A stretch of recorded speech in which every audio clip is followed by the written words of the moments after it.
বর্তমানে প্রতিদিন ৭০ থেকে ৮০টি লঞ্চ চললেও ঈদে যাত্রী সেবার জন্য ১২০টি লঞ্চ থাকবে বলে জানিয়েছেন নৌ পরিবহন প্রতিমন্ত্রী খালিদ মাহমুদ চৌধুরী। বৃহস্পতিবার সদরঘাটে যাত্রী সেবা পরিস্থিতি পরিদর্শনে গিয়ে একথা জানান প্রতিমন্ত্রী।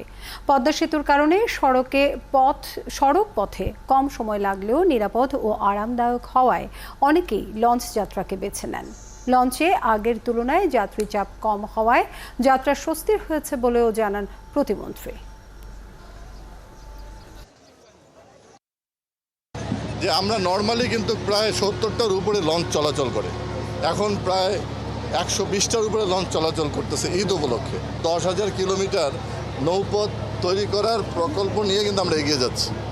কাজে নৌপথটা আমাদের সাশ্রয়ী, নিরাপদ এবং এই নদীমাতৃক বাংলাদেশের সঙ্গে সরাসরি সম্পৃক্ত, এটা কখনো বিলুপ্ত হবে না।